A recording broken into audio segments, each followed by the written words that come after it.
And with this, I need to introduce my good friend here, Dave Parker, who will walk you through the rest of the presentation, including making sausage.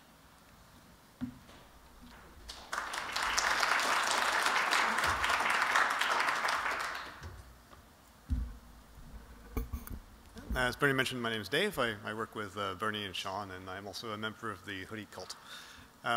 Good news is I'm the last guy. You're almost done. So a few more topics.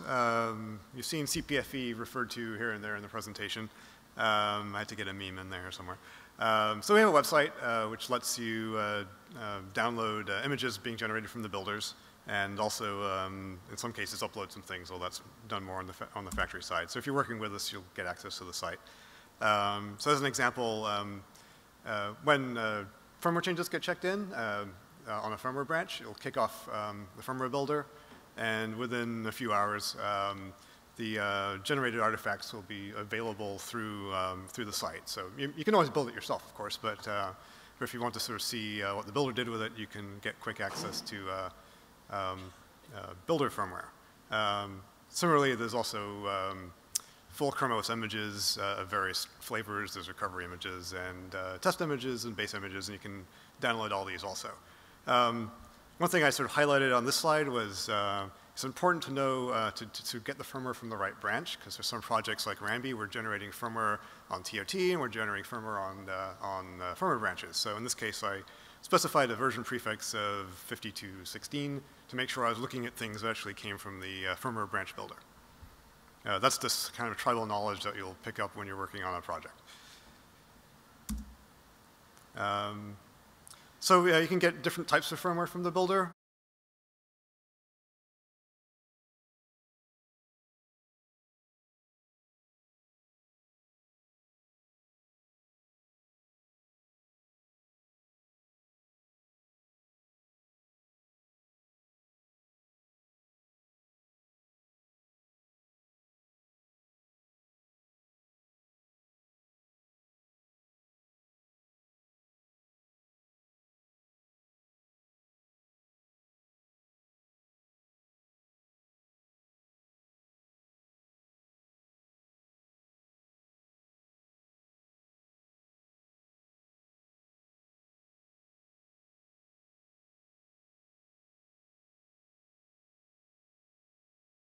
It doesn't have to, it's not that hard. Branches and cherry picking. So as Bernie mentioned, we create firmware branches for our reference boards, and then we eventually create sort of release branches for different projects from that reference branch. This does mean that you have to sort of be paying attention to what's going on TOT. Sometimes platform fixes do get checked into a trunk, which then need to be pulled down to the reference branch. And generally, someone at Google does this, but it's always good to know how to do it. So this magic command at the top here, which I think Duncan actually figured out, lets you do a diff to see different the changes between two different branches. In this case, I'm just looking at the differences between cross-master, which is TOT, and head, which in this case was their firmware Ramby branch, because that's what I was parked on. And the fix some stupid change with bills. It's going to come back to haunt him.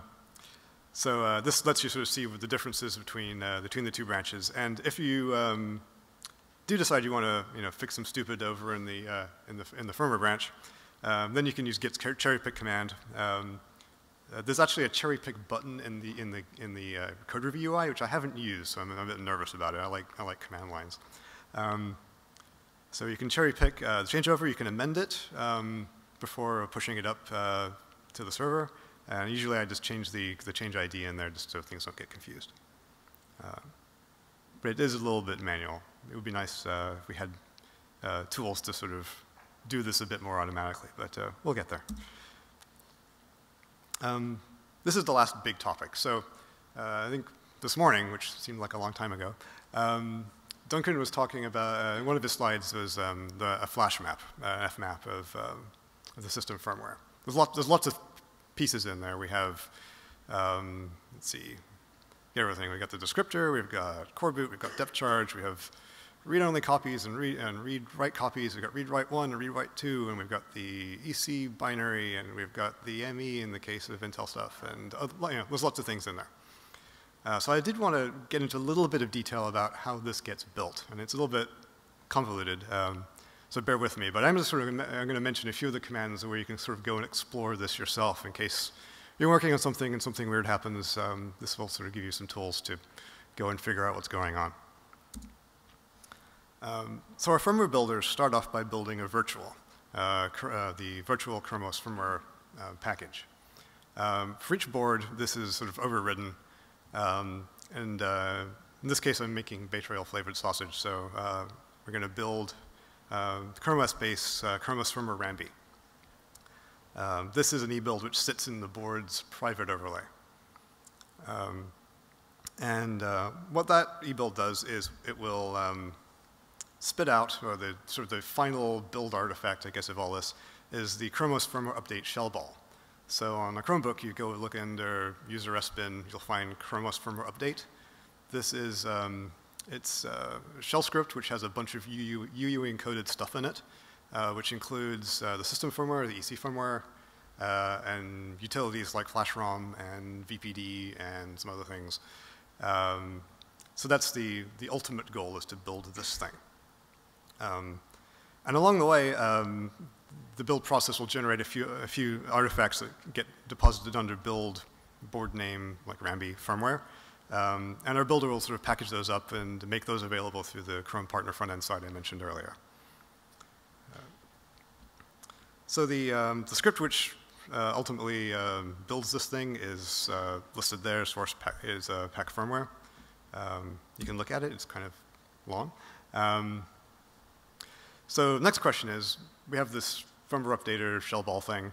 Inside it, there's bios.bin, which is the system firmware. It's also called image.bin in other places.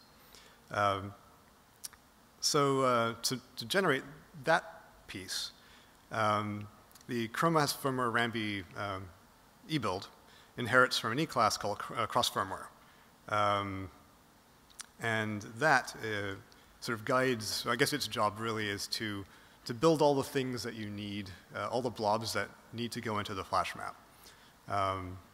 And we use flags for each board to sort of describe the pieces that need to get built.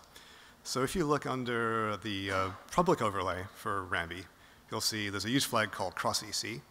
And if you look under because the EC is all open source and it's easy, if you look under the private overlay, make.conf, you'll see these other use flags: boot image, coreboot, depth charge, and unified depth charge. Those, they say, guide what this E-class does. Boot image will added this dependency to run the Chrome OS, Chrome OS boot image ebuild. Its job is to spit out the image.bin, so we're kind of peeling back the layers here. The Coreboot use flag adds a dependency to Chrome OS Coreboot, which ultimately spits out some files under firmware. One of them is Coreboot ROM, and I think there's RAM stage and a few other things. The depth charge use flag is going to get the pattern here. Adds a dependency on the depth charge ebuild, and cross EC does the same thing for the EC.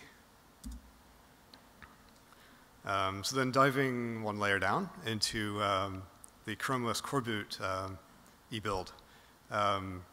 This is actually a virtual, and is satisfied in the case of Ramby by the Ramby specific version that lives in the private overlay. This doesn't really have that much in it, because all the logic sort of exists elsewhere. But one thing of note is it has a file subdirectory in it. So if you go sort of digging down through the file tree, you'll find under Chrome OS Firmware Ramby there is a file subdirectory, and then eventually, keep going, you'll find blobs. In this case, we have the me.bin and the VGA bios.bin. So these live in each board's private overlay. And that's the reason they're in the private overlay, because we can't share them. Let's see. I have to read my slides because this confuses the hell out of me too.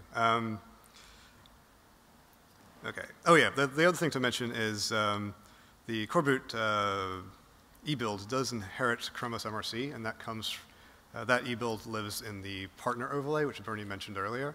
And that's how your build will then have this dependency, and it will go off and fetch the pre-built package.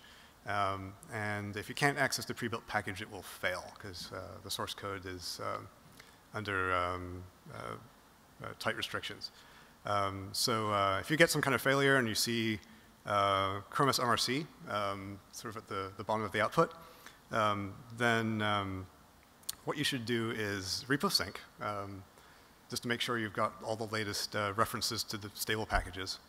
And then try emerging this command at the bottom here in green, do a get bin package Chrome OS MRC, and that will see if it can fetch the binary version. And if it does, and if something is wrong, then you have to file a bug or get in touch with your Google contact, and we'll figure out what to do. Because this is something I get an email on like once every week or two. So in summary, it's complicated, yes.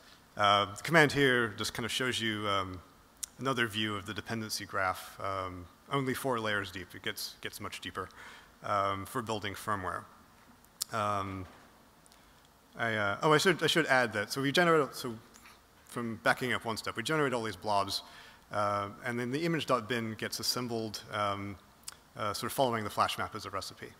That gets sort of dropped in under /board/build/board/firmware, and then there's another script which follows the Flashmap recipe and sort of squishes it all together. And then everything has to get signed. So in the case of sort of doing a local build on your workstation, it will then sort of generate all the key blocks necessary to make the firmware bootable using the dev keys. So what I did, this was sort of an exploration for me yesterday, is I sort of start by generating this graph. And then I was using equery w for which to go look up, so given a package name, this will sort of tell you where the ebuild lives. And then you can go look at the ebuild and see what's going on inside. You can see what it depends on. And then if you want to see what it actually kind of does, then you can do an equery f package name, and it'll tell you the sort of the files that get spud out as a result of this. So sort of using these commands, you can kind of go exploring yourself and find out sort of where files come from. Now the important question, why do I care? Because you're going to screw something up. We all do. The dependency graph is complicated, and if you want to build something, like you want to, you're working on Coreboot, and you want to spit out a new image.bin. So you have to make sure you're cross-worked on the right things, and you have to make sure you sort of emerge the right things in order to sort of get the correct image.bin updated.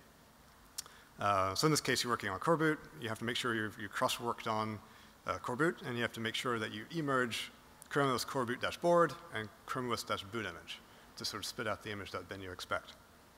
If you're working on something like vboot reference, which has a bunch of libraries that get linked in from all over the place, things are even more complicated. In this case, you have to make sure you emerge, or you have to cross-work on vboot reference, Coreboot, and depth charge, and also emerge vboot reference, Coreboot, depth charge, and boot image. So in some cases, you can sort of do the nuclear option and just sort of build everything all the time. That also works. But you know, again, if you build something and you test it and it doesn't do what you expect, it could be because you forgot one of these steps. So that's why it's important. So I've been sort of kind of talking about firmware branches mainly, and also in some cases TOT for some projects early on. On release branches, things are a little bit simpler. It starts off the same way. We want to build virtual Chrome OS firmware. However, when we get to the sort of board-specific overridden package, instead of saying let's build everything from source, we include these 2 lines that say fetch pre-generated firmware blobs from the binary component server. So these are blobs that were generated on the firmware branch, went through test, were uploaded to the binary component server, and then just get sucked down as part of this build. So we just grab these 2 images and then construct our firmware updater shell ball from them. Any questions there? I know that was kind of a lot. Okay, almost done. I wanted to mention FAFT, and fully automated firmware test is sort of a big topic unto itself, and I think if we do a sort of similar get-together, we'll probably blow this out to a full session. So we do have an automated test framework, which we run as part of our QA cycles often. This as a test suite that is run against the EC and the system firmware, and it has a bunch of tests in it. They do things like corrupt firmware B and see if you jump to firmware A, and corrupt firmware A and see if you blow up, or there's a lot of tests in there. So this is run on a DUT, sort of driven by a separate server. So you put a test image on your DUT. You have a servo board connected, which will assert GPIOs and do things. And you run the suite remotely from a sort of a master machine. We have so we have sort of goals of making. I'd say I don't know. My joke is it's a fairly automated firmware test because pretty much every time we run it, there's something that goes wrong or needs tweaking, or especially doing a new platform. But I think we're sort of getting to the point now where we want to sort of get more people running this regularly. And I also want to mention there's another sort of project going on called MobLab, which I have to admit I don't know a lot about, but the ultimate goal is to make it. We have a test lab where we're continuously running build verification tests and against Chrome OS as every build gets spun out. So we have this big room with a bunch of Chromebooks in it running these automated tests. And we want to sort of extend that beyond our data center and make it available for partners to use. So we're kind of working on this project where we'll start off with a Chrome box. You'll get, so there'll be a Chrome box which knows how to run these test suites, and you just hook up a bunch of DUTs to it on the same sort of local network. And the MobLab Chrome box will have a special image running on it. It will download the latest images that were just generated and automatically run these tests on your DUTs. So we're sort of working on making this much more user-friendly and automated, but that's something that's kind of getting underway. It's something for later this year. And that's it. So I don't think for some of these topics we kind of glossed over them a little bit. Hopefully, at least you're aware they exist. If you have more questions, you can email what was it, Duncan? Firmware@chromium.org. List. If you have any questions, we'll be happy to follow up. And we're also planning on sort of posting some more EC-specific documentation soon, and hopefully some test documentation too. All right, thanks.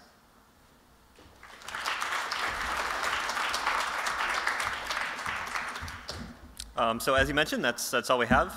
They actually have some backup slides in here that if you're interested in this stuff, I was glancing through, and there's a lot more information that we just ran out of time or didn't find that would be useful to everyone in the room. I want to thank everyone for coming. This turned out to be quite an event, a lot of interest, and especially thanks to the people that decided to help me in presenting to you all today. So that is all we have for the day. I think a number of us are planning on sort of converging at the sports page, which is like a little bar across the street, if people don't have any plans tonight, and we'll be hanging out there for a while. I think I do have to run an errand, and I'll be back in a little bit, but I think probably people will be converging there. But please feel free to enjoy the rest of Mountain View.